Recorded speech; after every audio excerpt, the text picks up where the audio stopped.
자, 이 물리학개론에서 이제 그 챕터 4 일부 에너지 파트인데요. 역학을 꽉 짜서 우리가 세 방울로 만들면은 그 한 방울이 뉴턴의 법칙이고, 두 번째가 이제 에너지 보존 법칙입니다. 그래서 이제 여기서부터 다루고자 하는 것이 그 역학의 두 번째 축, 에너지에 대해서 이제 진행을 하려고 합니다.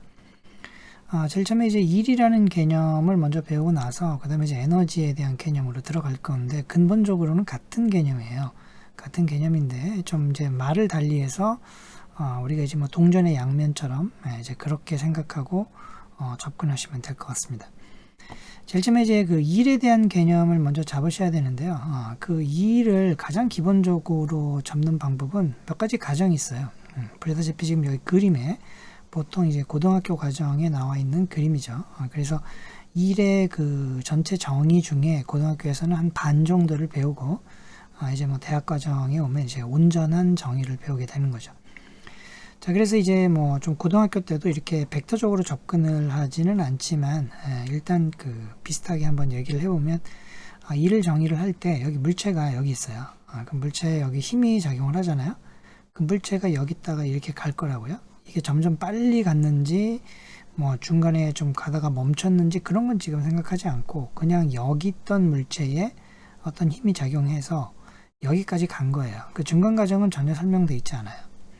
그런데 여기에서는 이 물체가 여기서 이렇게 갈 때 이 직선 경로를 따라갔다는 점이 중요해요. 직선 경로. 처음에는 직선 경로예요. 곡선이 아니고. 그 직선 경로를 따라가고, 그 다음에 또 두 번째 조건이 뭐냐면, 이 힘이, 이 물체에 가해진 힘이 방향하고 크기가 일정해야 돼요. 그런 두 가지 조건 하에서 우리가 이제 일을 정의를 합니다. 근데 여기 이제 힘을 보면, 물체는 이렇게 직선 도로를 갔지만 힘은 물체가 간 이 경로하고 평행이지는 않죠. 그런데 어쨌든 크기하고 방향은 일정한 그런 상황이라고요. 그럼 이렇게 되었을 때 힘 F가 일을 했다고 표현합니다. 물리적으로. 이 힘이 이 물체에 작용을 했는데 그 물체가 여기서부터 이렇게 갔잖아요. 그래서 그 힘이 이 물체가 여기서부터 여기까지 가는데 했던 일, 그걸 이제 구할 수 있습니다. 그걸 이제 정의를 한 거예요. 물리학에서. 어떻게 정의가 되냐면 이렇게 되어 있습니다. 즉 힘하고 S, 변이죠. 변이, 처음하고 나중을 이은, 벡터, 변이, 이 두 개의 내적이라고 정의를 합니다. 그럼 내적의 정의에 의해서 fs 코사인 세타가 되는 거죠. 만약에 이 힘이 이 직선 경로하고 평행하게, 그리고 얘가 간 방향하고 똑같이 잡혔다면 이 세타는 0이 되겠죠. 그럼 여기 코사인 세타, 이게 0이 되니까 힘은 그냥 fs라고 배우고, 주로 이제 고등학교 때 배우는 것이 fs죠. 근데 이제 여기는 힘이 기울어져 있기 때문에 f하고 s의 내적이라고 해서 이렇게 정의가 되는 겁니다. 그럼 이제 힘과 거리의 곱이라는 게 이 일의 정의잖아요. 내적이지만 정확하게 얘기하면. 그래서 그 일의 단위가 힘하고 변이를 곱한 뉴턴 미터가 됩니다. 그런데 이걸 뉴턴 미터라고 쓰지 않고 이걸 우리가 줄이라고 정의를 해서 쓰는 거죠.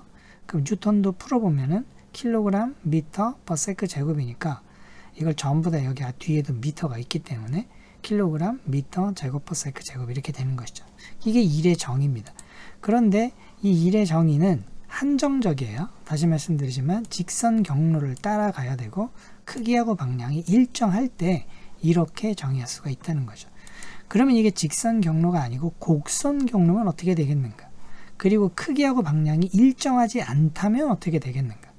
이것이 둘 다 변할 수도 있고, 혹은 이 힘만 변할 수도 있고, 경로만 곡선으로 변할 수도 있고, 아니면 둘 다 변할 수 있는데, 여기서 말한 이런 경우가 아닌 경우는 그럼 일은 어떻게 정의되는가 하는 것을 또 보도록 하겠습니다.